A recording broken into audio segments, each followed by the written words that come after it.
bugun hamma sirlar ochilar ekan deydi. Ha, shunaqa. Ustozimiz aytyapti, mana yaxshi programmist bo'lsang ham boshing borada qolmaydi. Nima qilasan shu sohani deyapti.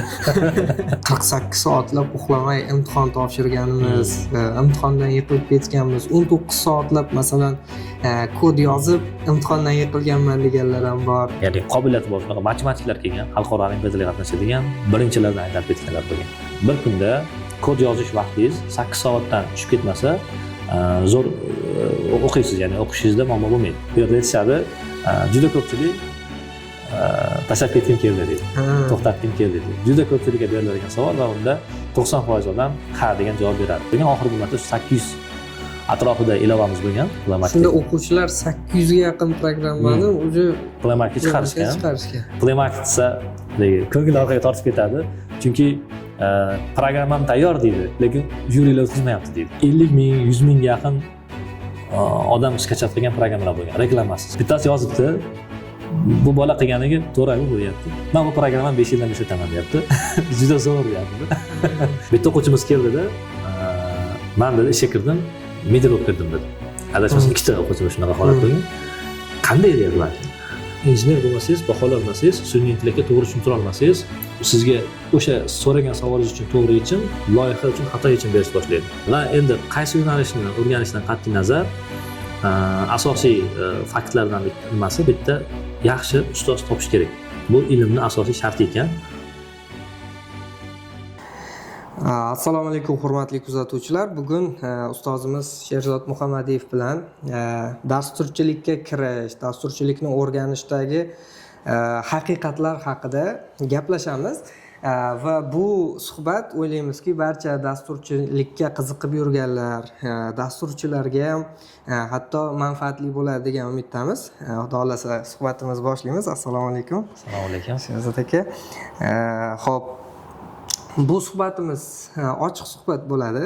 Ya'ni shu dasturchilikda ortida yashirilgan qiyinchiliklar, umuman mana shu Gita dasturchilar akademiyasi doirasida shu o'quvchilarning holatidan tortib qanaqa tayyorlanib kelish kerak, qanaqa nimalarga tayyor bo'lish kerak o'zi dasturchi, shular haqida ochiqchasiga hech narsani yashirmasdan, qiyinchiligini yashirmasdan gaplashamiz. Endi agar tayyor bo'lsangiz boshlaymiz. Bo'ldi. Kirish so'zlaringiz bo'lsa bemalol aytsangiz bo'ladi. Kirish so'zlar bugun hamma sirlar ochilar ekan deydi. Ha, shunaqa. Boshlaymiz. Menda hozircha nima yo'q, fikr yo'q. Xo'p, Sherzod aka, sizni mana o'qituvchi sifatida, dasturchi, Android dasturchi sifatida ko'pchilik taniydi, ko'pchilikni o'qitgansiz, adashmasam shu 15 yilga yaqin tajribaga ega dasturchisiz. Mana O'zbekistonga IT shu yaqin yillarda O'zbekistonda shu trendga aylandi. Masalan, 2-3 yil oldin million dasturchi degan turli sohalar chiqdi, turli yangiliklar chiqdi va odamlar qaysi sohada, ya'ni pul daromad ko'p bo'lsa, o'sha sohaga farzandlarini berish, qiziqsa qiziqmasa berishga, masalan futbolda zo'r bo'lsa futbolga berishdi, boksda zo'r bo'lsa boksga berishdi va IT ham ko'pchilik shu videolar orqali chiqqanda ITda ham yaxshi daromad topish mumkinligi, ITshniklar hayotini shu ijtimoiy tarmoqlarda ko'rib ko'pchilik ota-onalar ham mana shunaqa farzandlarini ITga berishga qiziqib boshladi. O'zi umuman olganda dasturchilik kimlar uchun, o'zi kimlar dasturchilikka kirsa oxirgacha boriladi? Rahmat, qiziq, qiyin savol bo'ldi.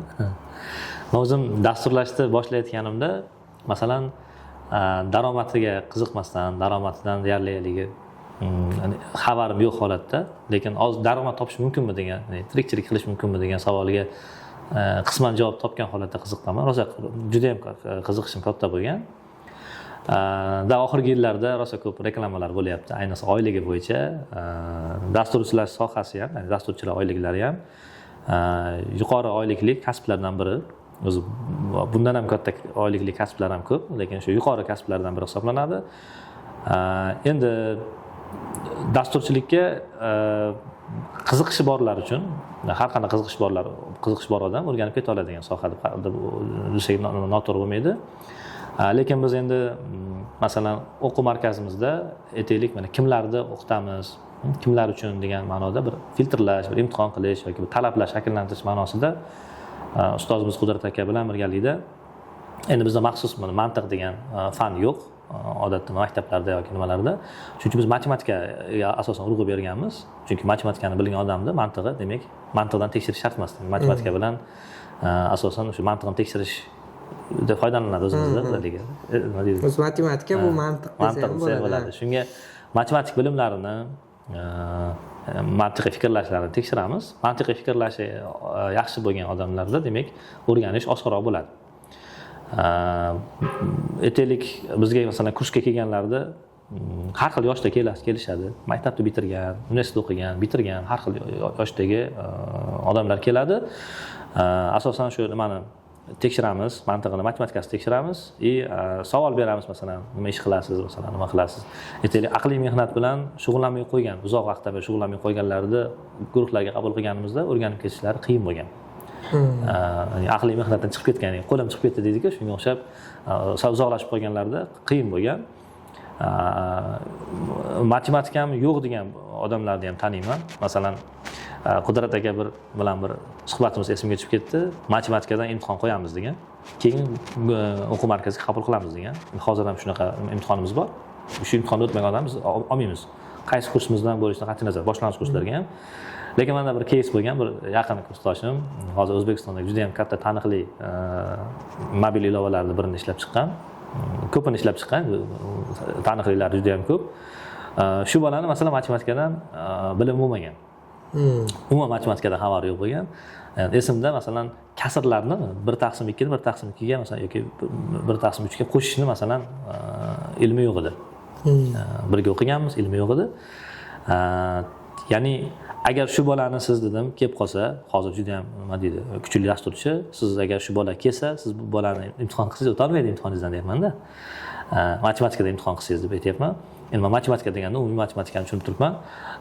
Bu bolani masalan hayot tarixini men o'rgandik shu savol doirasida. U bola masalan matematikani nega bilmaydi? Prosta yaxshi o'tilmagan. Ya'ni atmosfera yaxshi bo'lmagan, lekin fikrlashi zo'r. O'qib kelganda ham masalan matematikasi yaxshi emas edi. Oddiycha aytgandek kasrlar, boshqa masalalar bilmasdi, lekin o'rgatsangiz o'rganmagan. Va Qudrat aka o'zini matematik imtihon modelini taklif qilganda, bu yerda masalan ko'rdim, u haqiqatan ham haligi kasrlar bilimini talab qilmaydi. Masalan aytaylik, shunaqa savollarimiz bor.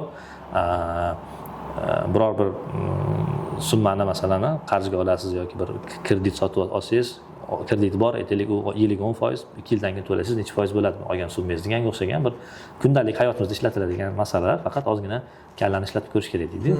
Haq tilida aytganda, fikrlab ko'rish kerak bo'lgan masalalardan iborat bo'lgan savollar qo'yilgan.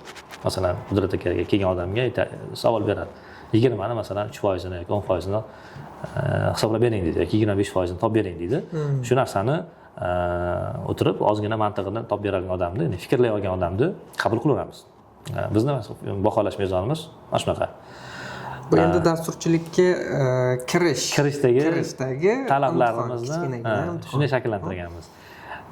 Endi kimlar uchun deydigan bo'lsak, endi buni men aniq kimlar uchunligini bilmayman. Asosan bu ham injenerlik sohasi, injenerlikka qobiliyati borlar, qobiliyati yo'qlar bo'ladi. Masalan, kimdirlar tarixga o'xshagan falsafiy fanlar yoki siyosiy fanlarga ko'proq qiziqadi. Bu aynan injenerlik yo'nalishi. Mana shunga qobiliyati bor odamlar uchun qiziq bo'ladi.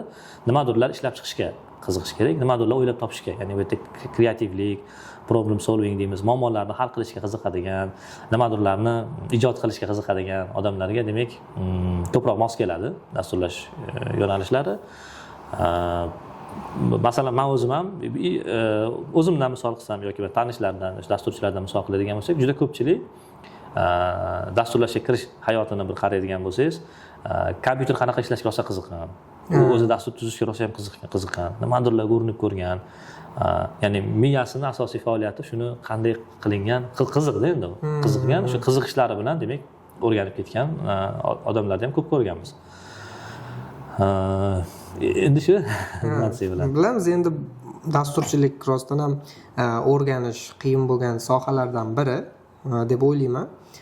Ko'pchilik ham qaysidir sohaga kirganda bu men uchun emas ekan degan holatlar ham endi barcha sohalarda uchrab turadi. Menimcha shu dasturchilikda ham bo'lsa kerak. Endi o'zingizni shaxsiy tajribangizdan kelib chiqib, masalan, sizda ham hech bir mana shuncha yildan beri dasturchisiz, hech bir o'zi bu dasturlash men soham emas ekan, menga emas ekan degan holat hech o'tganmi sizdan? Menda o'tmagan.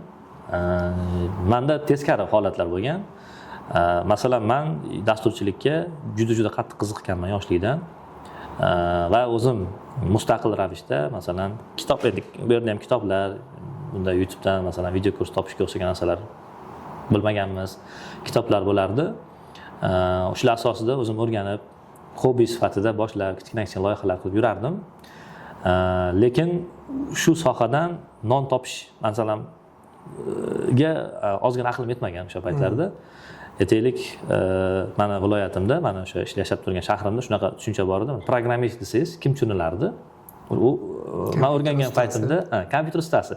Ya'ni programmist yozib olgan odamlar bizda o'sha Nokia ishlatiladigan paytlarida asosan musiqa yozmoqchi bo'lsangiz telefoningizga programmist musiqa yozamiz, o'yinlar yozib beramiz degan Opera degan brauzer bor edi, o'rnatib beramiz degan shu e'lonlarni ko'rardi. Hamma programmist shuni tushunardi. Men ham endi ular ham haqiqatan ham shu ishni qilib yurganlar kompyuterni yaxshi bilishadi, masalan, kompyuterning mutaxassislarlar, mutaxassislar shuning orqasidan kimdirlarga programma topib keladi, qiyin programmalar qayerlardan topib ustunovka qilishadi.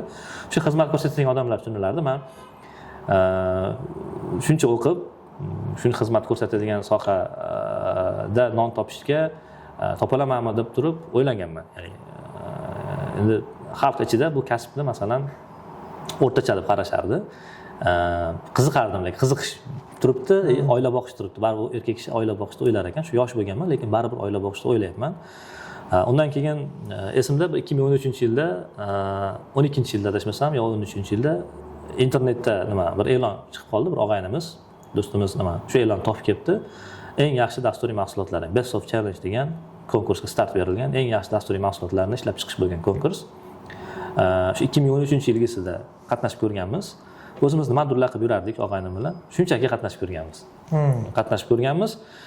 O'sha bosqichlari bo'lardi, o'tib biz o'sha konkursni eng oxirgi bosqichiga chiqqanmiz. Va bu ham o'zi bitta katta istoriya, tasodif ham bo'lgan biz uchun. Biz kutmaganmiz, shunchaki nima deydi, loyihamiz qilganmiz, qatnashib ko'rganmiz. O'ta loyihamiz yarmiga kelganda o'xshamay qolgan, biz kutgan narsalar boshqatdan qisqa vaqt ichida qilib shunday holatlar bo'lgan. Toshkentga kelganmiz. Oxirgi bosqichida bir 5 kishi, 10 kishilik odam o'tgan ekan, shulardan saralash uchun Toshkentga kelganmiz. Toshkentda men dasturchi bo'lsam o'qiyman deb orzu qilib yurgan, ya'ni universitet bo'lardi. Tatu, shu Tatuda bo'lgan shu bosqich. Birinchi marta Tatuga shu konkurs sababli kelganman. Bu yerda ko'ryapman, programmistlar, jurilar programmistlar, ular kostyum-shimda. U boshqa atmosfera, ya'ni bizda sportivkada o'tirishadi, futbolkada o'tirishadi-da, programmistman deb nima qilayotganlar. Boshqa atmosfera, qanaqadir kattaroq kompaniyada ishlashadi. Men ko'rdim, yonida tarjimonlari bor, chet eldan kelganlar bor. Ko'rinib turibdi, bu o'ziga yarasha moliyaviy jihatdan ham yaxshi soha. Ya'ni bitta bahona qidirardim-da.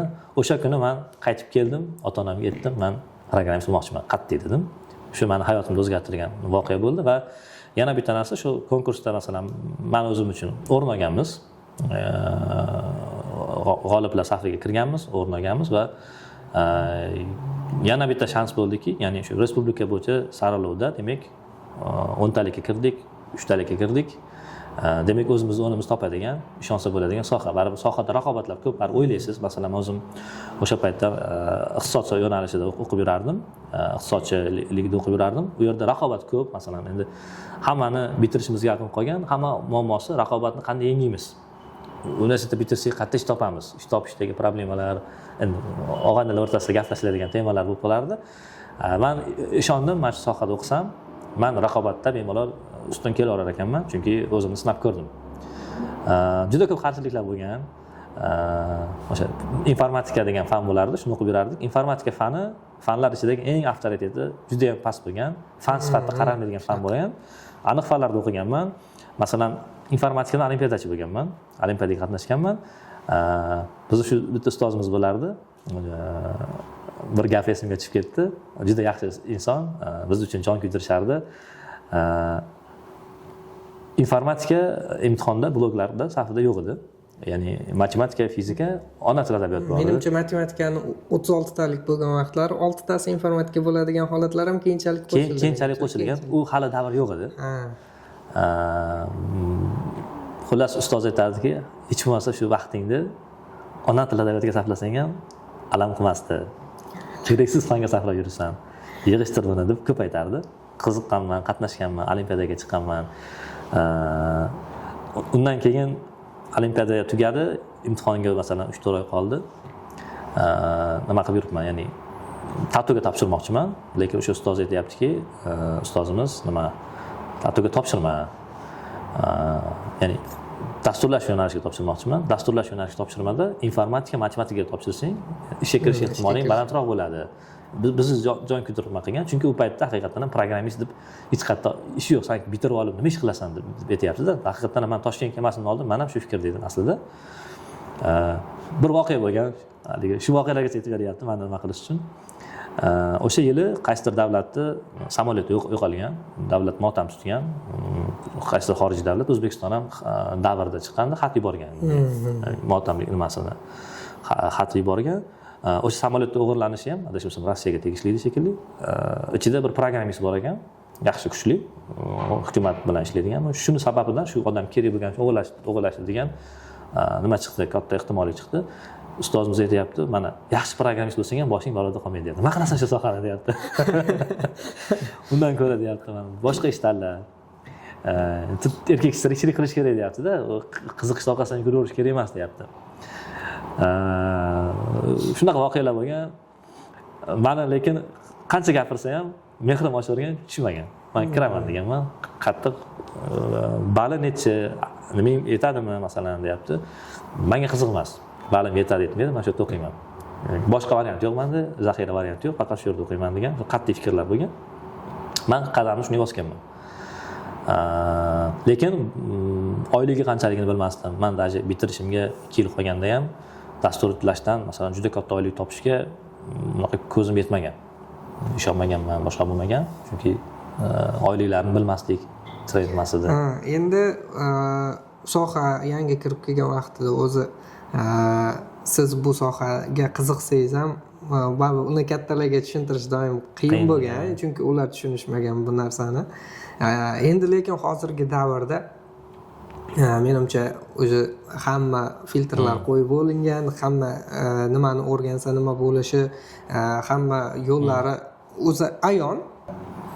Bu yerda ochilishi o'zi qanaqa bo'lgan yoki o'zi bozorda ko'pchilik kurslarda o'sha programmistlarning vaqti bo'lmaydi deb aytishadi. Masalan, programmistlar vaqti yo'q yoki dars o'tganlar shu oddiy nazariyani biladigan, amaliyoti uncha yo'q bo'lgan insonlar ko'proq dars o'tadi degan tushunchalar ham bor. Masalan, Gitani ochilishiga o'zi masalan nima sabab bo'lgan? Gitani ochilishiga nima ilhomlantirgan? Ya'ni sizlarni nima ilhomlantirgan va mana hozir siz ham boshqa o'qituvchilar ham mana bilamiz, real kompaniyalarda ishlaydi. Siz qanday vaqt topyapsiz yoki o'sha kompaniyalardan topayotgan pulingiz yetmayaptimi deylik-ku hazil tariqasida. Qanaqa bo'lgan o'zi? O'zi savollariga murakkab, qiyin savol. Umuman olganda dars o'tishga men oldindan qiziqqanman. Bu bir juda katta qiziqish bo'lgan. Endi kimdirga nimadir o'rgatish qiziqish bo'lgan. Men litsey paytidan, universitet paytidan shu nimadir o'tishga yoki nimadir tashkil qilishga juda qiziqib yurganman. Faqat imkoniyat bo'lsa, masalan, u menga foyda olib kelmasa ham shunchaki qiziqish. Qiziqish orqasidan dars o'tishni boshlaganman. Lekin qaysidir vaqtga kelganda baribir o'ylaydigan vaqtim kelgan. Dars o'tish baribir tirikchilik, oila deydi. Taroziga solish vaqtlari ham kelgan. Dars o'tishni ham to'xtatganman orada. Bu Gitani ustozimiz Qudrat Abdurahimov ochganda, keyin chaqirgan. oldiga shogirdlarni chaqirgan. Shunda aytdim, men to'xtatdim. Endi boshqa ish qilamiz deb desak, shunda nima ozgina qattiqroq gapirdi. Bu dars o'tish qobiliyatini Xudo senga bekorga berib qo'yibdimi? Uni senga beribdim, endi uni bajarishing kerak deb. Hazil yarim uchun urushib berishganda shunaqa ma'noda. Undan keyin endi ustozni nimalari bilan hozir ko'p o'tayotgan programmistlarimiz, masalan, ustozni yuzi hurmati bilan kelib shu yerda dars o'tishni boshlashgan. Ko'pchilikda sabab shunaqa bo'lgan. Endi shu qadriyat, undan tashqari endi qadriyatlarimiz mos kelgani uchun o'tib kelamiz. Aslida masalan menda ham shunaqa holatlar bo'lgan. To'xtatganim ham sabab shunday edi. Men qo'shimcha buyurtma olib ishlasam, masalan bizga buyurtmalar ko'p kelib turadi-da, uydan bemalol ishlasangiz bo'ladi. Dars o'tishga nisbatan 2 baravarga yaqin masalan moddiy jihatdan ko'proq daromad olish mumkin. O'rtacha hisobda bundan ham ko'p holatlar bo'ladi. Endi asosiy sabab shu bilan boshlaganmiz. Undan tashqari qadriyatlarimiz masalan o'zgardi, qarashlar o'zgardi hozir. Juda ko'p ustozlarimiz aynan moddiyat uchun bu yerda yurishmaydi. Bu yerda bizni o'sha ustoz shogirdlik munosabatlari yoki boshqa qadriyatlarimiz ushlab turadi. Hammalarini masalan shunaqa paytlar bo'lgan, aytaylik, dars o'tish uchun ustozlarimiz endi qo'shimcha rasxod qiladi-da, bu yerga kelib ketish uchun taksida kelib ketadi. Nimadan? Chunki darslarimiz kechki paytga qo'yilgan ishdan keyin, lekin vaqt ozgina yetib kelish uchun kelib ketadi. U uchun qo'shimcha masalan ovqatlanish kerak, boshqa bu degan masalalar bor. Rasxodlarni ham qanchadir qoplaydi, shunaqa qiladi. Kurs narxini endi oshirib yuborish ham bolalarga qiyin bo'lib qoladi. Shu o'rtadagi me'yorni topib nima qilyapmiz? Ko'pchilik shuning uchun kurslar narxini masalan ko'tarsak, ularni oyligini yaxshilash kerak bo'ladi. Shuni ko'tarmaganimizdan ham rozi ustozlar, ya'ni sababi shu qadriyat uchun kelyapti. Endi bizning komandada ko'pchilik ishlagan, aynan hozir qadriyatlarimiz mos kelgan, qarashlarimiz mos kelgan odamlar bilan, ya'ni qarshi ikki qo'ldan chiqadi deydi. Gita dasturchilar akademiyasi baribir qadriyatlar ustiga qurilgan, ustoz shogird an'analari hamon davom etayotgan sanoqli markazlardan desak ham bo'ladi, deb o'ylab qarasak. Qarasak bo'ladi. Endi shu hozirda shu o'qitish jarayonida mana tanishib chiqqanday bo'ldim. Shu ko'pchilik o'quv dasturlarini o'zingiz tuzgansiz. Masalan, davomiyligi, qiyinligi, nimalar o'tilishi dasturlarni yozib chiqqansiz. Shu dasturlar qanchalik o'quvchilarni masalan qoniqtirdi yoki qiynab qo'ydi? O'zi qanaqa, o'zi o'qitish jarayoni qanaqa bo'ladi o'zi? Dasturchilarni mana ko'plab, mana hatto Google'da ishlaydigan shogirdlaringiz ham bor. Ular o'sha o'rganish jarayonlari qanaqa bo'lgan ularda? O'zi dars rejalarimiz kelib chiqish sababiga oldinroqga qaraydigan bo'lsak, men o'zim juda ko'p intervyularga topshirishga qiziqib yurardim. Qanaqa intervyuga chiqib qolsa, ya'ni ish almashtirish zarurati bor yo'q, mana xohish bor yo'q degan qat'iy nazar qiziq edi. Ya'ni bir yangi bilim o'rganish, masalan, taklif qilsa boraverardim. Shunday qilib juda ko'p e'lonlar kuzatib yurardim. Ish beruvchilarning talablarini masalan doimiy kuzatib yurganman. Bu o'zim uchun ham qiziq bo'lgan. Masalan, qaysidir bilim yoki nimadir bilmay qolsam yoki zaifligim topilsa, demak, o'rganish uchun doim intervyularga borib, suhbatlarga borib, suhbatlardan keyin feedbacklar olib, shunday qilib ko'p yurganman. Aynan dars rejalarimiz ham mana shu talablardan kelib chiqib nima bo'lgan, shakllangan. Keyin ko'p kompaniyalarda masalan hozirgacha intervyular olish bo'yicha masalan aktivniy o'zim ishlayman. Masalan, ba'zi kompaniyalarda asosan intervyu oluvchi bo'laman. Agar yangi kadr kerak bo'lsa, ba'zi kompaniyalarda masalan asosiylardan biri. Ya'ni yangi kadr olish uchun u yerda biznesda talablarini eshitaman, masalan, nima xohlayapti. Shu bilan hozirgi paytdagi, ya'ni trend texnologiyalar deymizmi, ish beruvchilarning talablari, qarashlari deymizmi, shu narsalardan doimiy xabardor bo'lishga harakat qilaman. Shu bilimlar asosida biz ish rejani doimiy yangilab yuramiz. Masalan, hozir Gitada shunaqaki, bitta guruhga o'qitilgan mavzular ikkinchi guruhga takroriy 100% bo'lmaydi. Doim yangilanadi. U 2 oy keyin ochiladigan, bir-biridan 2 oy farqi bor guruhda ham mavzular farq qiladi. Ya'ni doimiy yangilab turiladi. Biz bu narsaga juda qattiq qaraymiz. Har doim rejada ozgina o'zgarishlar, mavzular, surilishlar, ustida ishlaydigan loyihalarimizda ozgina o'zgarishlar bo'ladi. Ya'ni bitta nima ssenariy hammaga nima qilinmaydi. Doimiy yangilab turamiz. Bu bitta nima deydi, yaxshi tomonlarimizdan bittasi. Shuning uchun aynan shu narsalarga qiziqqanim va shu balki bu ham bir qobiliyat deb qaralar, balki qiziqish deb qaralar, e'tibor deb qaralar. Shu narsaga e'tibor berganim uchun Qudrat aka menga shu narsani topshirishgan. Demak, hozir o'sha o'quvchilar o'sha YouTube orqali o'quvchilar bergan intervyularni ham eshitdik, boshqa qildik. Hatto ular aytishyaptiki, 48 soatlab uxlamay imtihon topshirganimiz, imtihondan yiqilib ketganmiz. 19 soatlab masalan kod yozib imtihondan yiqilganman deganlar ham bor. Ya'ni shu bootcamp kursida o'qishgan ekan, juda ham qiyin, juda ham stressli.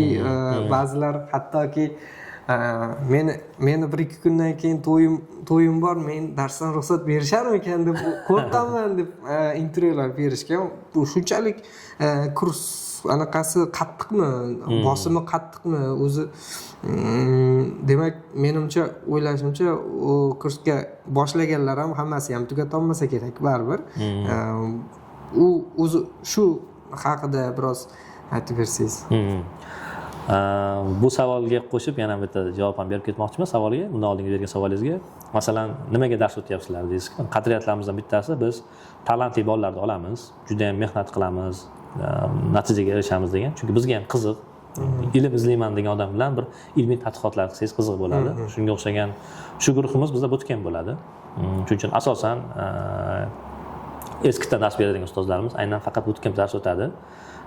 Boshqa guruhlarimizda ustozlarimiz bor, lekin aynan o'sha shu qiziqishdagilar o'tadi. Darsimizning saviyasi va atmosferasi shunga mos. Endi bootcamp kursimiz haqida ozgina gapiradigan bo'lsam, bootcamp kursimizni o'zi nimasi qanaqa? O'zi bootcampga kelib chiqish ham o'sha Amerikada harbiylar uchun bir nimadirni tezda o'zlashtirish uchun harbiycha yondashuv deydi-yu. Bizda mana shu narsa saqlanib, shunga o'xshagan shu ma'no saqlanib qolgan. Kimdirlar aytaylik 1,5 yil, 2 yil o'rganadigan texnologiyani men 5 oy, 6 oyda o'rganmoqchiman deganlar uchun mo'ljallangan. Juda qattiq o'qitamiz, o'qitishdagi qattiqqo'llik ma'nosida juda qattiq va har kuni yangi dars o'tiladi, yangi mavzu. Agar bir kun mavzudan qolib ketsangiz, siz ertasi kuni sizga mavzular deyarli yangilik, surpriz bo'lib qoladi desak bo'ladi.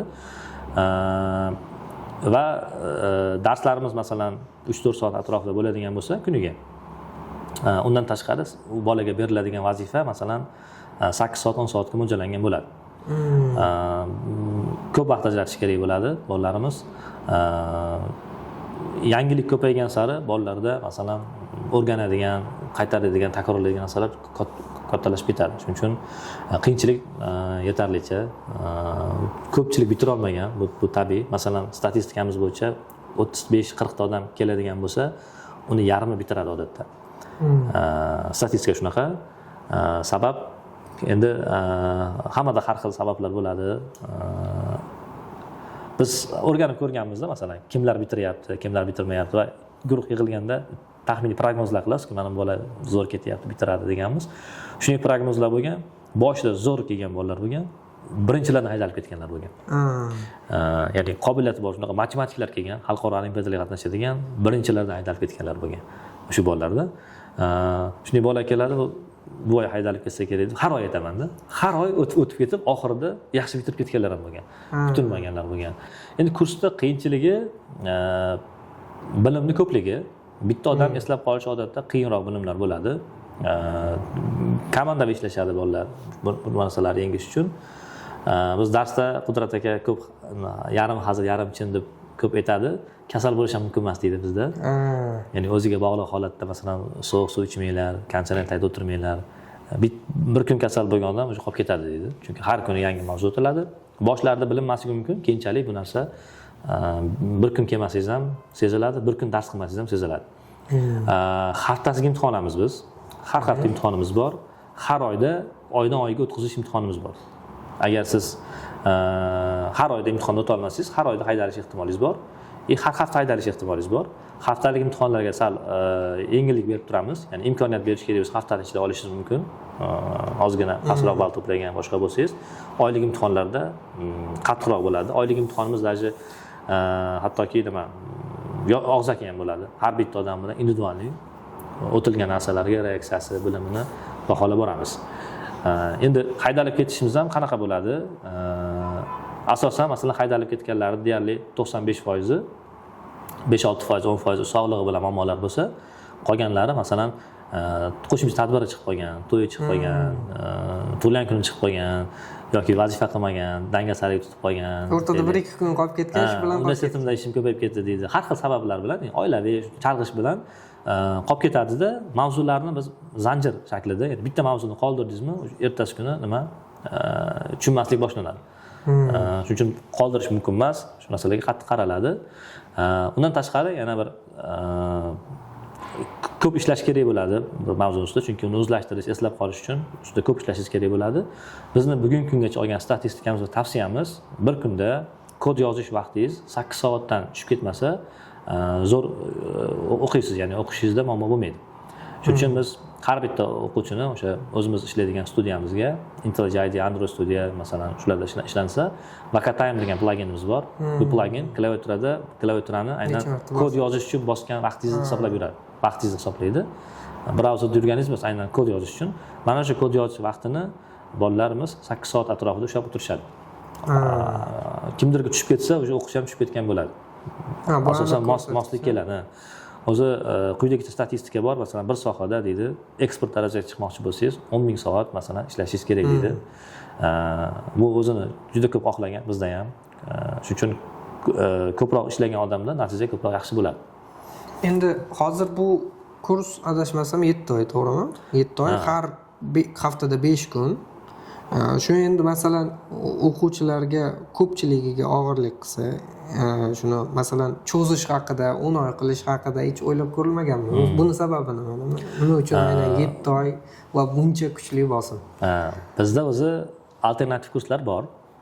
Ya'ni haftasiga 3 kun, 2 soatdan bemalol o'qiydigan kurslar bor. Bootcamp kursi o'zi kim uchun degan savol bersa, birinchidan qisqa vaqt xohlaganlar uchun. O'zi bootcamp kursimiz avval tarixini ko'rgan bo'lsangiz 4 oy bo'lgan. Biz 4 oyda programma chiqarganmiz. Keyin biz Flutter qo'shganimiz uchun 5 oy qildik va ozgina mavzular yangilandi va praktikadagi programmalar yangilangancha 6-oyni ham kiritdik. Va 1 oylik praktikamiz bor. 6 oylik biz bilim beramiz, 1 oylik praktikamiz bor. Praktikada ham realniy ish muhitini yaratib berishga harakat qilamiz. Loyihalar ustida ishlaymiz. Masalan, oxirgi guruhlarimizda shunday loyihalar ishlayapmiz. Aytaylik, bizga tanish bo'lgan savdogarlik bilan shug'ullanadigan masalan magazinda bor odamlarga aytaylik, bizni programmamizni ishlatasan, o'quvchilar tomonidan tayyorlanadi deb o'quvchilarga ham portfolio bo'lish uchun shunaqa kontraktlar tuzganmiz. Bolalarimiz masalan shularning sistemasini boshqarib bergan CRM sistemalarini masalan ishlab chiqishdi. Masalan oxirgi guruhimiz aytaylik ularga olib borib berdik, ular ishlatishyapti. Bularga masalan portfolioviy nima? Aynan praktikalarida mana shunga o'xshagan loyihalar ustida demak ishlaymiz. Ya'ni realniy praktika va ishga borganda masalan bo'ladi, o'qishda boshqa narsa o'rganasiz, ishga borsangiz boshqa dunyo. Shu narsa bo'lmasligi uchun maksimalni o'sha kompaniyalarning talablariga yaqin qilib, atmosferani to'g'rilashga harakat qilamiz. Undan tashqari nimalarimiz ham bor bizda? Intervyularimiz ham bor. Bitirgan bolalarimizga realniy programmistlar olib kelamizda, kamida 3 yil, 4 yil, 5 yil ishlab yurgan programmistlar chaqiramiz. Ular mock intervyu deymiz, ya'ni ishga qabul qilish bo'yicha intervyu qiladi. Qabul qilmaydi, faqat intervyu qiladi. Buni tashkil qilib yuramiz. Android bo'yicha, Flutter bo'yicha masalan bu bootcamp guruhimizni miqyosida qaraydigan bo'lsak, keladi. Har kuni bitirgandan keyin bittadan intervyu bo'ladi. Intervyu tashkil qilinadi, bolalarga kamchiliklar bo'lsa aytadi, shunday qilib ketiladi. Qiziq voqealar ham bo'ldi. Oxirgi guruhlarimizda intervyuga chaqirgan ustozlarimiz, intervyuchilarimiz, programmistlarimiz kelib intervyu qilgandan keyin o'zi intervyu qilgan bolalarni ishga olib ketishdi. Vakansiya yo'q bo'lsa ham yoqib qoldi. Biz ishga olamiz dedi. Shu bola uchun biz vakansiya ochamiz dedi. Bizga yuboring deb qaytib ketishdi. Shunday bo'lib, kutilmagan holatlar ham shunaqa bo'lib qoldi. Ya'ni bizda oldin qanaqa holatlar bo'lardi? Ko'p tanishlar programmist so'rab turishadi. Mana oxirgi guruhlarimizdan ham bizdan so'raganlar bo'ldi. Guruhlardan yo'naltirdik, kirib ketishdi. Deyarli oxirgi 4-5 ta guruhimizda masalan 20% ga yaqin 30-20% o'quvchimizni o'zimiz ish bilan ta'minlayapmiz desak bo'ladi. Endi bu tanishlarimizga qarab turib va o'sha tanishlarimiz har guruhimiz kutishyapti. Shunaqa holatlar bo'ldiki, ba'zi kompaniyalar kelib biz birinchi ishga olamiz, keyin ketasizlar degan holatlar ham bo'ldi. Ya'ni o'quvchilar o'zini oqlagani uchun. Endi vaqt bo'yicha aytadigan bo'lsak, nimaga biz qisqa qilganmiz?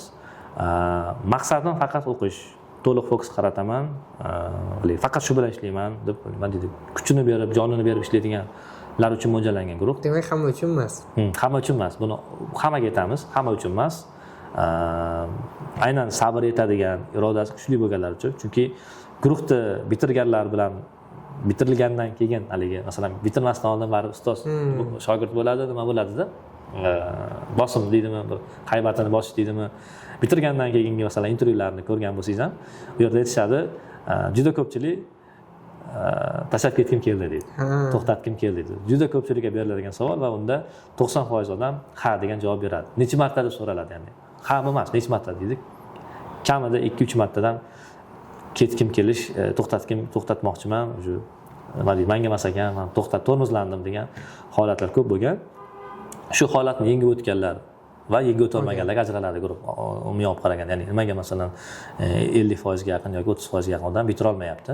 Masalan, guruhda boshida ko'pchilik, keyin kam desak, 5-6% demak sog'lig'i bo'yicha har xil bo'ladi. Sog'lig'i bo'yicha muammolar bo'ladi. Kimdir kasal bo'lib qoladi-da, guruhdan qolib ketadi masalan, shamollaydi, boshqa bo'ladi. Kimdir oilaviy sabablar bilan to'xtab qoladi. Qolganlarda masalan ko'pida shu irodasi yetishmasligi, ya'ni o'zini sinovi bo'ladi. Har kimga kursda shunday bo'lgan, eng zo'rlari ham guruhda hozir masalan zo'r bitirgan, katta kompaniyada ishlayapman, xorijiy kompaniyada ishlayapman, men Google'da ishlayapman deganlarda ham shunday holatlar bo'lgan. Hammada bo'ladi. Kursda shunday joy keladiki, yo'l topolmay qoladi. Ya'ni bilim bo'yicha nima qilsa ham o'xshamaydi. Ya'ni bilim olavergan sari masalan uni berilishi bilan uni hazm qilish jarayoni bor-da baribir. Baribir hammada bir qiyin davr bo'ladi. Hammani bir qaysidir mavzuni o'zlashtirishga qiynaladi. Kimdir bu mavzular masalan hamma uchun har xil bo'lishi mumkin, lekin qaysidir mavzularda qiyinlashadi va o'sha yerda hamma o'ylab qoladi. Mangamikan, to'xtataymikan, boshqa soha topaymikan degan holatlar bo'ladi. Bizda zich bo'lgani uchun, ya'ni yangi mavzu siz o'ylab o'tirgisiz biz yangi mavzu o'tamizda, o'zlashtirishingiz kerak, topshiriqni bajarishingiz kerak. Shu narsalar bo'lgani uchun ko'pchilik demak bunga bardosh bera olmaydi. Lekin bitirgandan keyin natija qiyinchilikka mos bo'ladi. Ya'ni qiyinchilik qanchalik qiyin bo'lsa, aytadiki, mana tayyorgarlik qancha qiyin bo'lsa, janglash shuncha oson bo'ladi. Bu narsani ko'p kuzatdik. Ko'pchilik o'zlari ham guvohlik bergan. Endi shaxsiy tajribangizdan kelib chiqib, masalan, intervyu olgan vaqtingizda, ya'ni siz izlayotgan odam yoki siz izlayotgan odam emasligini masalan nechidir daqiqani ichida aniqlashingiz kerak, to'g'rimi? Shunda qaysi tomonlarga ko'proq e'tibor berasiz suhbat jarayonida? Ya'ni qaysi talablarga javob bersa, ya'ni u talabgir dasturchi bo'ladi va o'sha suhbatdan o'tadi. Ko'pchilik o'quvchilaringiz baribir shu suhbat asosida yoqib qoladi, boshqa bo'ladi. Shu jarayonda nimalar rol o'ynaydi ko'proq? Endi men o'zim intervyu olish formatimda asosan kompaniyani qaysi loyihasiga qarab turib, loyihada ishlatiladigan texnologiyalarga urg'u berishga harakat qilaman. Lekin siz aytganingizdek, mos bo'lgan kandidatlar ko'p bo'ladi bu loyihaga. Uning ichidan tanlash kerak bo'ladi. Tanlayotganda endi komandani qadriyatlaridan tashqari bolani intiluvchanligiga qaraladi. Masalan, bitta bu meni fikrim emas, juda ko'p intervyu olgan odamlar bilan shu suhbatlashganimizda, intervyuchilar bilan intervyu olib qabul qiladiganlar va kompaniya egalari bilan suhbatlashganimizda juda ko'pchilikka hamma narsani biladigan odam uncha qiziq emas. Hamma narsani o'rganish mumkin. Muhimi o'rganishga xohishi bo'lish kerak va intiluvchan bo'lish kerak va o'sha komanda bilan ishlash uchun nima deydi? Moyillik deymizmi? Qanaqadir komandaviy ishlashga juda yaxshi bola bo'lish kerak. Masalan, shunday intervyuda shunday holatlar bo'ladi. Hamma savolga javob beradi. Lekin masalan jamoada aytaylik, komanda bilan ishlayotganda umumiy komandaviy birikish degan narsa bor-da. Masalan, bir qaror qabul qilinayotganda, u qaror sizga yoqadimi, yoqmaydimi, masalan, komandaviy birikish degan narsa bor. Mana shu narsalarga reaksiyasini qarash kerak bo'ladi. Ya'ni siz uni ishga olganingizdan keyin jamoa bilan bo'lib ishlab keta olmasa ham o'ziga yarasha kompaniya katta minus bo'ladi. Uni intervyuda siz qanday aniqlaysiz? Intervyuda mana shuni aniqlash mumkin bo'lgan holatlar yoki savollar berib aniqlash kerak bo'ladi. Endi bu ham o'zgarsa psixologik jihati bor, boshqasi bor. Vaziyatdan kelib chiqiladi. Vaziyatdan kelib chiqib, har xil savollar berib ko'riladi, shunga yaqin bo'lgan holatlarga tushirib ko'riladi. Masalan, stressda o'zini qanaqa tutadi, qila olmaydigan vazifa bo'lib qolganda o'zini qanaqa tutadi, yoki u bilib turibdi to'g'ri yo'l boshqa, lekin siz ko'rsatayotgan yo'l sal alternativroq yo'l bo'lyapti. O'zini yechimi ham yaxshi, lekin siz boshqa yechimni majburlayapsiz masalan. Shunda qanaqa bo'ladi? Shu narsalarga qarash kerak bo'ladi. Masalan, juda ko'p kompaniyalarda yangi dasturchi olinayotganda, masalan, o'sha bu yerda 2-3 yildan beri boshlab qo'ygan loyihalarga qabul qilinadigan holat bo'ladi yoki yangi loyihaga qabul qilinadigan holat bo'ladi. Ikki holatda ham, masalan, o'sha loyiha uchun tanlanadigan texnologiyalar bo'ladi. Ularni alternativlarning ichidan tanlash kerak. Ya'ni hammasi shu ishni qiladi, biri tanlanadi. Endi bu yerda umumiy komandani qobiliyatidan kelib chiqib tanlanadi odatda. Masalan, menga yoqadigan yoki kimgadir yoqadigan emas, bu hammaga mos keladigan tanlanadi. O'sha yerda aytaylik, siz uchun yoqimsizroq bo'lgan texnologiyalar bor. Siz xohlaydigan emas. Yani boshqacharoqlari bor-da. Lekin butun komandaga mana shu ma'qul kelyapti. Ya'ni komandaning tajribasi, qobiliyati, bilimi, salohiyatidan kelib chiqib tanlanayotganda, masalan, aytaylik, hammaning fikri hurmat qilinadi, fikr tashlanadi, lekin butun komanda masalan biz uchun bu juda mashaqqat deb turibdi, lekin siz uchun bu bo'lmasa, masalan, men ishlamayman deb oladiganlar holatlar ko'rganmiz. Shunda masalan loyihani yarmida ketib qolish, kompaniya uchun bu katta yo'qotish bo'ladi, uzilish bo'ladi. Yangi odam olib kelib tayyorlab qo'shib olish. Shu jihatlarga ham masalan asosan qaraladi. Intiluvchanligiga qaraladi. Har qanaqa muammoga yechim qila oladigan odamlar baribir kompaniyalarga qiziq. Boya yana aytdingiz, shu o'quvchilar shu turli kontraktlar asosida turli startaplar yoki qanaqadir loyihalar ham kursni bitiruv jarayonida qilinadi dedingiz. Qaysidir shunaqa loyihalar bormi? Ya'ni siz o'quvchilaringiz tomonidan qilingan va hozirgacha masalan foydalanib kelayotgan. Bunaqa loyihalar ham bo'lgan. Aytaylik, bizda shu o'rtadagi guruhlarimiz shunday holatlar bo'ldi. Biz o'zimiz ishlayotgan loyihalarda qaysidir qismlariga ulgurmaslik boshladikda, davlat loyihalari, endi hozir nomini aytmayman, deyarli hamma taniydi bu loyihani. Shu loyihalardagi qismlarga yordam kerak bo'lib qoldi. Kompaniya ham bizga nima deydi, javobgarlik masalan baribir o'zimni bo'ynimda bo'ladi, lekin kimdir qilsa odam olsak bo'ladi dedi. Endi bitta funksionallik uchun odam topish bozorda sal murakkabroq. Uzoq muddat xohlaydi hamma ishga olmoqchi bo'lsangiz. O'quvchilarga olib keldik. O'quvchilar shu qismlarni как раз o'rgangan, bilgan edi.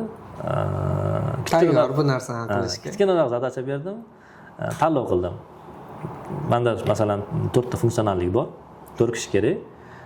Guruhda masalan 15-20 kishi bo'ladigan bo'lsa, shunga o'xshash bo'lgan kichkina zadacha tashladim. Kim birinchi qilib bo'lsa va sifatli qilib bo'lsa, shuni olamiz dedim. Yarim soatda tanladik biz kandidatlarni. Oldik va shu 4 kishi masalan shu funksionallikni bitirib berishdi va funksionallik hozirgacha ishlatiladi. Ba'zi birlarini aytib o'taman, masalan o'sha paytda biometrik pasportlar ishlatilardi. Shu pasportni telefon kamerasi orqali butun ma'lumotni o'qib olish. Masalan shu funksionalliklarni qilib berishgan. Undan tashqari hozir MyID da yuzni tutasiz-ku, shu MyID ga o'xshagan funksionallik bor edi. Unda MyID menimcha u paytlarda ommalashmagan yoki hamma kompaniya alternativ bilan qilardi. Shunga o'xshagan funksionallik, ya'ni MyID ga yuzni tutasiz, o'zi aniqlaydi, ko'zingizni yumganingizda aytadi, oching deydi, bosh kiyimingizni yeching, ochkingizni yeching deydi masalan. Va 2 kishi bo'lib qolsangiz 1 kishi bo'lib turing deb aytib, avtomatik rasmga olib, videoga oladigan funksionalliklarimiz bor edi. Shularni o'quvchilarimiz qilib berishgan, oxirgi esimda qolgan narsalar. Undan tashqari yana ko'p holatlar bo'ladi. Kurs paytida yana bitta holat bo'lgan. Bir tanishimiz o'zlarini bizneslari uchun boshqaradigan o'sha CRMni kichkinaroq menejmentiga yordam beradigan bir programma avtomatlashgan tizim xohlab qolishganda, guruhdagi bolalarga aytganman, kimga kerak deb. Darsga xalaqit qilmasa olinglar deganman. Olib bitirib berganlar bo'lgan. Kursning ichida o'qib turib, bitirib zakazlab qilgan. Ya'ni guruhlarimiz masalan odatda 6 oylik bootcampimizda 4-oydan keyin deyarli har qanaqa zakazlarni olib ishlay oladigan darajaga kelishadi. Lekin biz oxirgi 2 oyda masalan nimalarga urg'u beramiz? Juda katta proyektlarni qurish mahoratlarini oshirishga, shu arxitektura qanaqa tanlanadi, masalan 2-3 yildan beri ishlab chiqarayotgan proyektlarga masalan qo'shilib ketishlari uchun tayyorlov deb qarasak bo'ladi. Va oxirida Flutter bo'ladi. Ungacha bo'lgan qismda ham deyarli hamma loyihalarni bajara oladigan ko'nikma bo'ladi. Endi kurs davomida bilamiz, shu aynan bootcampda yoki oddiy kurslarda ham 10 ta, 12 tagacha loyiha qilishadi menimcha bolalar. Bootcampda bu son 23 ta real loyiha. Ichida o'sha hammamiz bilgan PM2lik modellari ham kiritilgan ekan. Masalan, har xil o'yinlar. Endi ya'ni kurs davomida o'quvchilar o'zlari xohlagan qaysidir programma qilgan holatlar ham bo'ladi. Masalan, o'sha mavzudagi boshqa programma qilgan yoki o'sha o'quvchilaringizdan birortasi qaysidir programmani qilgan va hozirgacha odamlar foydalanyapti u programmani. Masalan, uni joylashib qanaqadir nom bilan mashhur qilishganmi? Qanaqa holatlar bo'lgan bu? Ya'ni natija yuzasidan qaraydigan bo'lsak. Tushunarli. O'zi 23 ta loyihamiz bo'yicha aytadigan bo'lsak, 23 ta loyihani juda ko'pchilik o'quvchilar tomonidan qaraydigan bo'lsak ham, ustozimiz Qudrat Abdurahimov ham shuni kamaytirgin, baraka topgin, bolalar kasal bo'lib qolmasin deb aytadi. Bu 23 ta loyihani shunday tanlaganmizki, o'tilgan mavzulardagi bilimlarni ko'rsatib beradigan loyihalar. Agar siz 23 ta loyihangizni programmistga taqdim qiladigan bo'lsangiz, siz haqiqingizdagi tasavvurni bemalol shakllantiradigan qilib olingan. Bitta kurs uchun juda ko'p loyiha aslida. Chunki bolalarimizga oson bo'lmaydi. Mana uxlamasdan qilganlarning sabablari mana shu loyihalarni yetkazish. O'zi aslida mana programma jihatdan, masalan, darslarimiz uni 6 oy davomida etsa, 120 ta dars bo'ladigan bo'lsa, 120 ta programma qiladi aslida. Har darsda bittadan topshiriq, uyga bas programma. Lekin loyiha sifatida uni ommaga taqdim qiladigan yoki Playmarketga qo'yadigan. O'zi biz bu loyihalarni Playmarketga qo'yish uchun tayyorlaganmiz. O'zi bu loyihalarimiz tarixi qanaqa bo'lgan? Biz Gitda dasturchilar akademiyasiga Playmarket akkaunt ochganmiz va har bir o'quvchi bu 23 tadan adashmasam 16 yoki 17 tasini Playmarketga qo'yish mumkin. Taxminan 15 tachasini, qolganini mumkin emas. Sababi ya'ni u dasturlar klon bo'ladi, ya'ni PM'ni kloni, ya'ni ishlatsangiz tushunay bo'ladi, to'lov tizimlar bo'ladi, lekin haqiqiy ishlamaydi, ya'ni shunday nimasi. Simulyatsioniy varianti, mock datalar bilan ishlaydi. Simulyatsioniy varianti bo'ladi, lekin ishlatsa bo'ladigan 16-17 ta atrofida bo'ladi. Bu loyihalar zadachasi masalan umumiy, lekin uni har bir o'quvchi o'zi tanlaydi. Masalan, test ilova yasash degan aytaylik. Uni qanaqa test yasashni o'quvchini o'zi tanlaydi. Ba'zi ilovalarga masalan biz tomonidan qat'iy talablar bor, ba'zi ilovalarning mavzusiga talab bor, ya'ni funksionalligiga, uni ichidagi kontentini o'quvchi o'ziga qoldiramiz. Playmarket akkaunt ochganmiz, har bir o'quvchimiz qo'yishni boshlagan. Masalan, biz agar Telegramimizni kuzatib yuradiganlar bo'lsa, ilovalarimiz soni 100 dan ortdi deb chiqargan postlarimiz, 500 dan ortdi deb chiqargan postlarimiz bo'lgan. Oxirgi marta 800 atrofida ilovamiz bo'lgan Playmarket. Shunda o'quvchilar 800 ga yaqin programmani o'zi Playmarket chiqarishgan. Portfoliolarda masalan bizni bitirgan o'quvchi shunchaki portfoliosida nimadir emas, aynan Playmarket chiqqan ilovalar bo'ladi. Playmarketdan o'tish ham, ya'ni chiqish ham qanaqadir jarayonlarni o'zi talab qilsa kerak menimcha. Qanaqadir talablar. Biz o'zimizni ichki sostavimiz bor. Ya'ni Playmarketni nazorat qiladigan jurilar jamoasi bor. Playmarketga ilova qo'yish uchun jurilar jamoasini o'tishingiz kerak bo'ladi. Bu yerda UI UX bo'yicha crashlardan test qilinadi. Chunki shunchaki ilovani qo'yib yuborilmaydi, ya'ni bitirib qo'yish mumkin emas. Qattiq talablar bor. O'quvchilardan gaplashsangiz, eng yomon ko'rgan og'riqli mavzulari shunaqa. Playmarket esa ko'ngil orqaga tortib ketadi. Chunki programmam tayyor deydi, lekin jurilar o'tkazmayapti deydi. Har kuni feedback beradi, har kuni qaytaradi. Bu yoqda har kuni ustoz deydi, bizni urishadi. Qani programmang, kecha tugataman degansan deydi. Jurilar qo'ymaydi deydi. To'xtamasdan xato beradi, u yoqda to'g'riladi, bu yoqda to'g'ri, teksti hattoki shu UI UX bo'yicha ham teksti sig'may qolibdi, noto'g'ri, imlo xatosi ketibdi, shu ko'p nimalarda tekshiriladi. Etaplarimiz, ishlab chiqqan mezonimiz bor. Ana shuni o'tgandan keyin Playmarketga qo'yiladi. Playmarket akkauntimiz bundan 2 yil oldin ban yegan. Google'ni foydalanish shartlari yangilangandan keyin o'quvchilarimiz shartlarning ba'zilarini buzishni boshlashgan. Pochtalarga xatlar kelishni boshlagan. Masalan, bir kunda aytaylik 20 marta o'quvchi bo'lsa 20 marta qoida buzganda uni. Uni masalan ogohlantirib o'rgilmay qo'yganmiz, aytganmiz, lekin o'sha PlayMarket bizni bloklab programmani o'chirib yuborgan. Undan keyin biz boshqatdan buni tiklash harakat qildik. Uni nima dedi? Xullas qoidalar qattiq buzilgan holatlar ham bo'lgan ekan. Undan keyin yana boshqa ochdik. U ham 100 taga yaqinlashganda uni ham band edi. Qiyin bo'lib qoldi. Ya'ni biz programmani taraflarini ko'rardik, lekin ichidagi kodlaridagi ba'zi bir anketa to'ldirasiz u yerda. To'ldirganda bu yerda masalan menda bu kontent yo'q deydi, programmada bo'lib qoladi. Kontentlarni tekshirmaganmiz biz, manamiz ayblarimiz bo'lgan. Ya'ni anketalarni tekshirib, yuklash jarayonlarini ham nazorat qilmagan ekanmiz. Shu ikkinchi va uchinchi profilimiz ham bloklandi. 3 tagacha ochdik. Undan keyin PlayMarketga programma qo'yishdagi shu ko'p muammolar chiqib, o'quvchilar vaqtlari cho'zilish boshlagandan keyin hozir alternativ yechim qilganmiz. Undan tashqari har bir o'quvchiga tavsiyaviy yechimimiz bu. O'zlaringizga PlayMarket akkaunt ochinglar, programmani yuklanglar deganmiz. Lekin hozir ham o'sha jurilar jamoasi qolgan, loyihalar shu tartibda tekshiriladi. Faqat PlayMarketga yuklanmaydi-da, boshqa alternativ platformalarga yuklab boramiz. Endi PlayMarket bo'yicha ham juda qiziq holatlar bo'lgan. Bizda shu PlayMarketga yuklagan programmalarimizni aytaylik, o'quvchilar uyga vaqt yuklab qo'yishgan. Yuklayotganda masalan boshida aytardik, internetda tayyor bo'lgan programmalardan ilhomlaninglar. Shundan funksionalliklar 2-3 tasidan olib bitta qilib ideya olib qilishardi masalan. Ya'ni sifati masalan PlayMarketdagi programmalardan kam sifatli bo'lmasligi kerak. Talabimiz shunaqa, talablarimizdan bittasi 50 ming, 100 mingga yaqin odam skachat qilgan programmalar bo'lgan, reklamasiz. Shunchaki qo'yilgan bola ko'chib tashlashgan.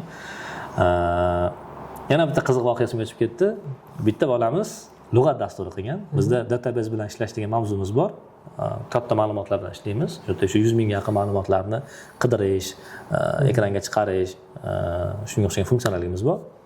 Inglizcha, o'zbekcha lug'at bor internetda. U bola ingliz tilida o'qiganda ishlatib yoqtiradigan lug'ati bor ekan. Shuni kopiyasini yasagan. Va o'zi ishlatganda noqulayligi, kamchiliklarini to'g'rilab yasagan. Va shunday qilganki, birga bir yasaganda uni yangi yaxshilagan. Ya'ni logotiplargacha logotiplarni yaxshilagan, xatolarini, noqulayliklarni to'g'rilagan. PlayMarketga qo'ygan. Juda qisqa muddat ichida u ham ko'tarilib ketgan. Ko'tarilib ketganda men kommentariyalarni o'qib qotib qo'yganman. Bittasi yozibdi, bu bola qilganiga to'g'ri bo'lyapti. Men bu programmani 5 yildan ishlataman deyapti. Juda zo'r deyapti-da. Like 5 yozib, kommentariyalar o'qisangiz, hamma ishlataman zo'r deyapti. Keyin egasi bizga javob qilgan. Ya'ni o'sha programmani egalari kelgan, o'quv markazligini bilib, o'quvchilar qilgan bo'lsa kerak deb o'yladim. Shuning uchun PlayMarket o'ziga jalba qilib, akkauntlaringizni bloklatmasdan o'zingizga chiqyapman, olib tashlasin dedi. Ya'ni mualliflik huquqimiz bor bunda, mehnat qilganmiz deb men to'g'ri tushuntirishdi rahmat ularga. Keyin bolani bizni bitirib ketgan ekan, chaqirdik, etdik, o'zgartirib qo'ydik yoki shu odamga soting dedik, masalan, shu versiyani dedik. Ya'ni shunday qilinganki, mavjudidan yaxshiroq degan chiqqanda, chunki odamlar zo'r chiqibdi, mana shu qiyinchiligi bor, rosa maqtashganda va prosta reklamasiz 50 ming, 100 ming odam yuklagan. Eski programmani ko'chiruvchilar soniga yaqinlashib qolgan. Uni daromadini yaxshigina tushirib yuborgan bo'lsa kerak. Bizni topib chiqqan shunaqa holatlar ham bo'lgan. Undan keyin programmani kopiya qilishdagi talablarni ham o'zgartirdik, ya'ni o'xshatib yasa xatya va logotipini o'zgartiraylik deb. Hozir Google ham bir xil bo'lsa qo'ymasdi, lekin menimcha ozgina o'zgarishlar qilgan, lekin uzoqdan o'xshab ketadi, ya'ni bitta programmaga o'xshaydi, logotipni o'zgartirgan, boshqa qilgan, lekin rangi, masalan, shakllari juda yaqin o'xshab ketadi. Shunday holatlar ham bo'lgan. Juda ko'pchilikning programmasi, men 100 mingni o'tgan nimalar ham ko'p edi. Programmalarimiz ham ko'chiruvchilar soni. Yana shunday holatlar bo'lgan. Bizning qoraqalpoqlik o'quvchilarimiz bor. Juda kam sonli, lekin juda hurmat qilaman, chunki Qoraqalpog'istondan kelgan o'quvchilarimiz juda ko'pi o'zini rosa ko'p oqlagan. Ya'ni bitira olgan, yaxshi natija qilgan. Masalan, keladi, Qoraqalpog'istondan bo'lsa, ular oxirgacha borganlar bo'lgan. Endi meni yana bir taxminim bor, Qoraqalpog'istondan bu yoqqa kelish ham oson emas. O'ziga ishongan, o'yring bo'lganlar kelgandir.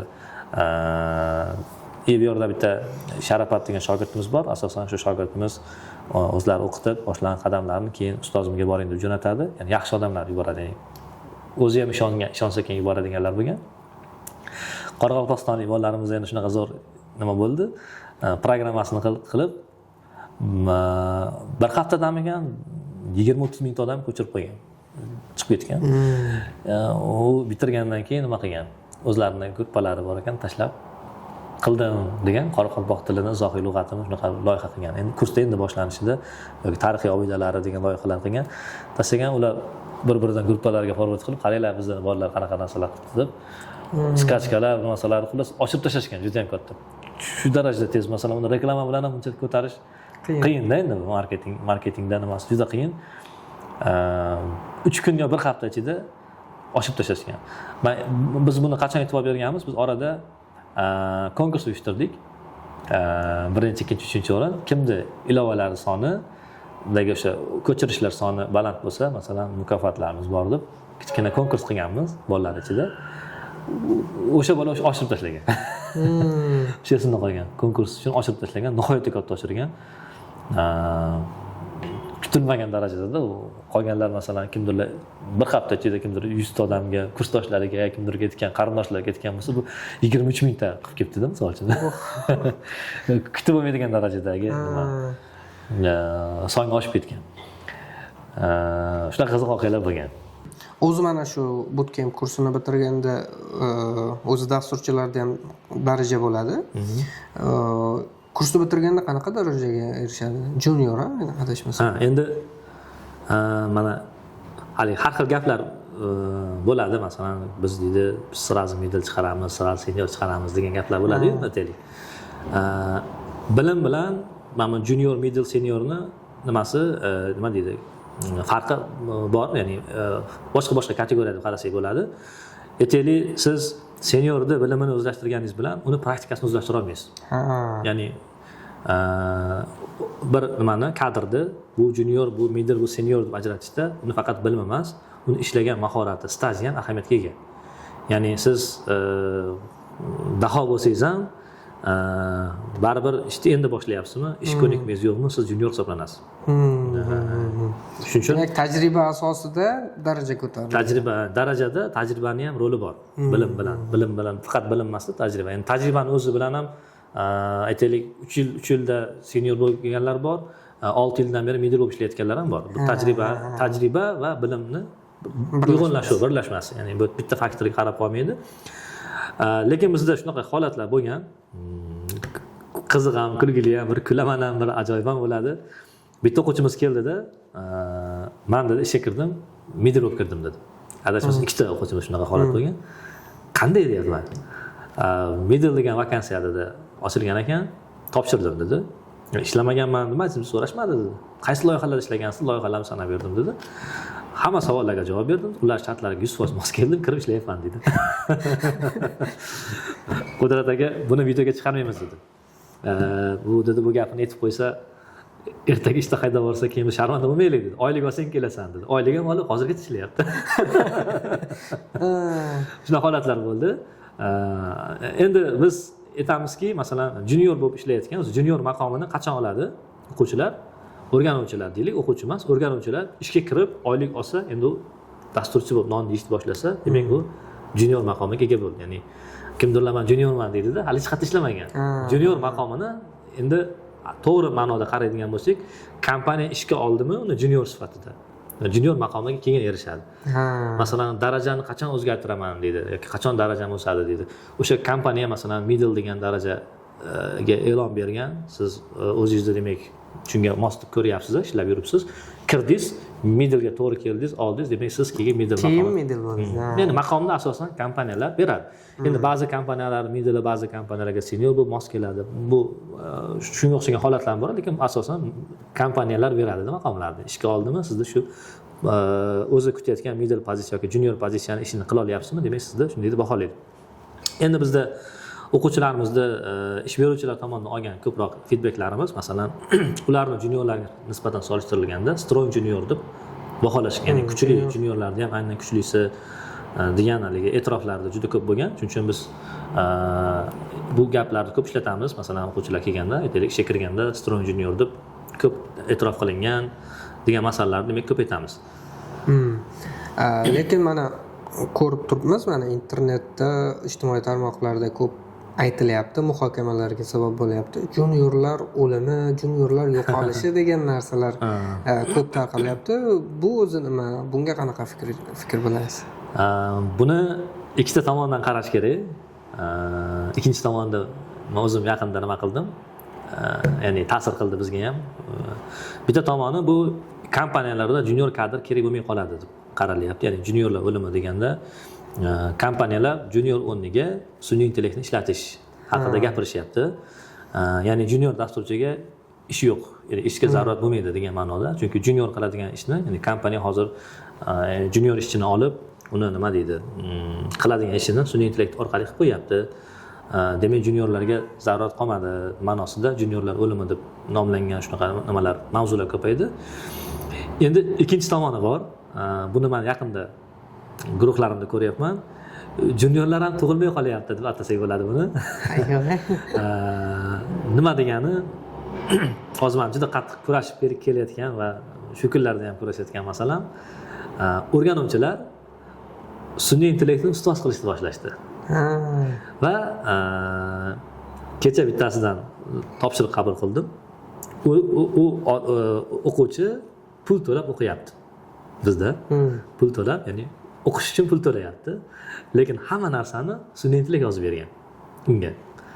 O'zini hech narsasi yo'q. O'zi qilmagan topshiriqlarni, imtihonlarni hammasini sun'iy intellekt yozib bergan. Biz ham sun'iy intellektga qarshi nimalarimiz bor, vositalarimiz bor, tekshiramiz, uni analiz qilamiz. U o'quvchini individualniy kod yozish mahoratidan kelib chiqib, uni baholaymiz, o'zi yozmadimi deb so'rayapman-da. Endi aytaylik, ishxonada ishlasangiz, mana shu ish tugatish kerak deb sun'iy intellekt ishlatsangiz boshqa gap. O'rganishda ne keragi bor deb. Ya'ni biz uni bilimini tekshirib, uni nimadir bilmay qolgan bo'lsa, shunga o'rganishimiz kerak. Lekin u sun'iy intellektdan topshiriq qilib kelganda, sun'iy intellekt bilishini bilaman deyapman. Hamma narsani qilib kelgan, ishlayapti, lekin o'zi bilmaydi nima yozganini. Hali bir Maxim Galkinda prikoli bor edi. O'zbek tilida gapiryapman, lekin nima deyotganini o'zim ham tushunganim yo'q dedi. Xuddi shu holat, nimadir yozib kelgan, ishlaydi u, zo'r yozilgan, lekin o'zi tushunmaydi. Va agar biz buni qabul qilsak, u shuni o'rgandim, o'zlashtirdim deb keyingi mavzuga o'tib ketyapti. O'zini aldash. So'rayapmiz o'zi, pul to'lab o'qiyapsiz.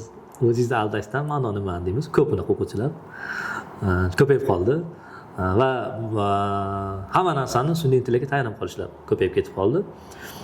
Shunaqa case bor, endi sun'iy intellekt ishlatadiganlar biladi. Bitta savolni yozsangiz javob beradi. Aniqmi desiz 100% aniq deydi. Keyin orqasidan bu emas ekan-ku, boshqa yo'l ekan-ku. Siz to'g'ri aytdingiz deydi, uzr deydi. To'g'ri aytdingiz, bu xato, bu to'g'ri 100% deb aytadi-da. Ya'ni mutaxassis bo'lmagan odam, u ya'ni injener bo'lmagan odam biz sohada u yozib berayotgan natijalarni baholay olmasa yoki promptlarni to'g'ri jo'nata olmasa, demak uni loyihada qanchalik o'ringa ega emas, bu to'g'ri emas, nima qilib baholanmay qoladi. Sun'iy intellektni programmist bo'lib ishni boshlagandan keyin o'ziga yordamchi qilib ishlatish yaxshi, bu ishni tezlashtirish ma'nosida. Lekin o'rganuvchilar uchun hozir o'rganuvchilarning qotili bo'lib qoldi deb. Seniorlar ham chiqmayapti hattoki deganda endi bular orqali.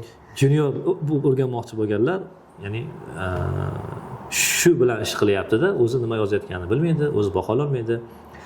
Masalan, sun'iy intellekt bilan kattaroq loyihalar bajarish mumkinmi degan holat, masalan, sun'iy intellektga siz qanaqa muammo aytsangiz, unga yechim beradi. Siz yechimlarni aytaylik birlashtirib chiqyapsiz loyihada. Keyingi yangi yechim loyihani endi hozirgi holatiga mosmi? Masalan, siz aytayotgan savol muammoga yechim javob beradi, lekin loyihaga qo'shilganda kombinatsion muammoga to'g'ri keladimi degan joylarda injener bo'lmasangiz, bahololmasangiz, sun'iy intellektga to'g'ri tushuntira olmasangiz, sizga o'sha so'ragan savolingiz uchun to'g'ri yechim, loyiha uchun xato yechim berishni boshlaydi. Loyihada qismlab qaraganingizda har bir qism o'zi uchun to'g'ri ishlaydi, lekin ular kombinatsionniy birikkanda, bir loyiha birga ishlaganda u xato bo'lishni boshlaydi. Buning uchun baribir bilim kerak, o'rganish kerak, o'qish kerak. Shuning uchun o'rganuvchilar, bizda masalan o'rganuvchilar avval kuchliroq chiqardi. Hozir endi biz bularga kurashyapmiz. Hozir guruhimizda ustozlarimiz tomonidan ham guruhimizni deydi, oldingilar kuchli-da deb qolishadi-da. Sun'iy intellektni yomon ta'siri shu bo'lishni boshladi. Ya'ni ozgina o'ylanadi, sal xayoliga kelmasa javobni so'rab qo'ya qoladi. Avvalgilar o'zi uchun o'zi yangiliklar kashf qilishgan. qidirish davomida ham nimadir kashfiyotlar ham bo'lib qoladi. Ya'ni baribir internetdan nimadir qidirgan, ya'ni shu sun'iy intellekt orqali javob olmagan payt qidirgan, nimadirlar topgan, lekin muammoga yechimni o'zi hal qilgan baribir. Hozir muammoga yechimni AI hal qilib beryapti.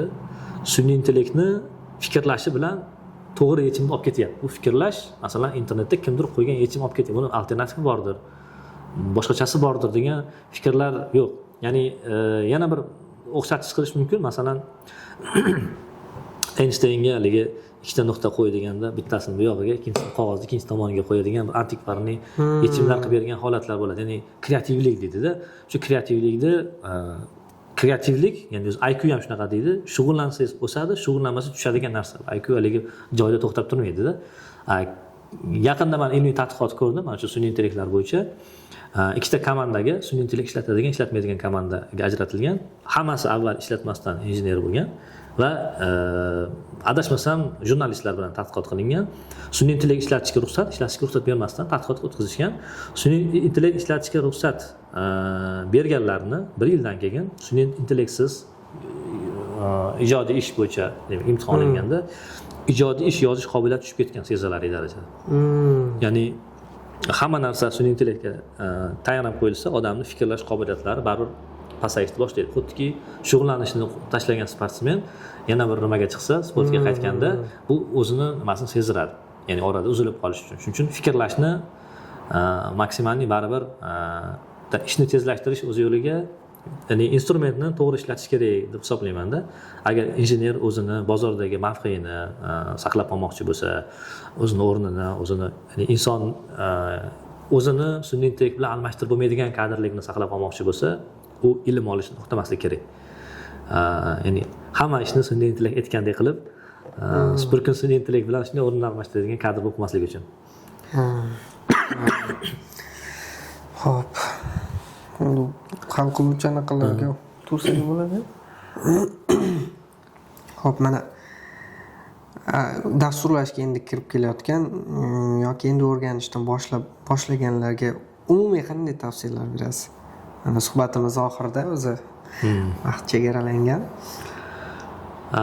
Dasturlashni o'rganmoqchi bo'lgan har qanday odamga meni haligi birlamchi tavsiyam, birinchi bo'lib dasturlashga kirish degan shunaqa bilim bor, kursimiz bor bizda masalan. Bilim deylik, foundation deb atashadi ko'pchilik, ya'ni algoritm asoslari deb qarasak ham bo'ladi. Endi bu dasturlash asoslari desak to'g'riroq bo'ladi. Algoritm asoslari, dasturlash asoslarini o'rganib, keyin biror bir dasturlashni tanlab yurishlarini tavsiya qilaman. Asosni o'rgangan odam kamroq yo'lda nima deydi, qoqinadi, osonroq o'rganadi.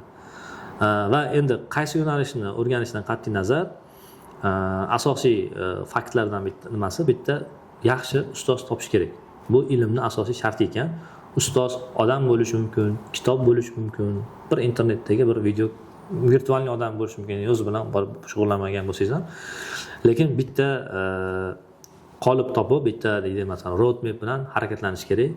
Bo'lmasam u yoqdan olasiz, bu yoqdan olasiz, juda ko'p narsa bilasiz, lekin qiymati bo'lmasligi mumkin o'rgangan narsangizda. Shuning uchun ustoz bilan ta'lim olish kerak. Endi ustoz tanlashda ham aynan ko'pchilikka maslahat bergan bo'lardim. Endi hozirgi paytdagi muammolardan kelib chiqib aytayapman bu narsani. Ko'p uchrayotgan muammolardan. O'rganayotgan masalan kitob bo'lsa, u boshqa masala. Endi kitoblarda masalan reytinglari bor, mualliflari bor, tanisangiz bo'ladi. Virtual ustoz tanlayotganda uni kommentariyalari bor, ko'rsangiz bo'ladi. Ya'ni sizga bermoqchi bo'lgan bilimini olishingiz orqali nima siz kutayotgan maqsadga borasizmi yo'qmi, shu narsalarga ham ozgina e'tibor qaratish kerak. Shuni maslahat bergan bo'lardim. Keyin ko'proq kitob o'qish kerak. Sun'iy intellekt yoki boshqa narsalar bilan demak baribir kuchli injener bo'lib bo'lmaydi. Demak, tushunarli ustoz. Kuzatuvchilarga ham shuni tavsiya qilamiz. Marketing mahsulotlariga aldanib qolmasdan to'g'ri ustoz tanlashni hammaga tavsiya qilamiz. Menimcha shu bootcamp guruhlariga ham yangi guruhlar ochilayotgan bo'lsa kerak sizda. Bootcamp guruhimizga yangi guruh ochyapmiz. Hozir Ramazon munosabati bilan darslarimiz sal Ramazondan keyin reja qilyapmiz. O'rtasiga to'g'ri kelib qolibdi. Ramazon tugashiga xudo xolasa yangi guruhimiz bor. To'lib qolmagan bo'lsa, qabul davom etyapti. Demak, o'ziga ishongan, haqiqiy maqsadi bor, shunaqa bosimlarga chidaydigan va shu Android yoki shu mobil dasturchi bo'lishni xohlaganlar bemalol Gita dasturchilar akademiyasiga kelib mana o'qishlari mumkin. Vaqt ajratganingiz uchun katta rahmat.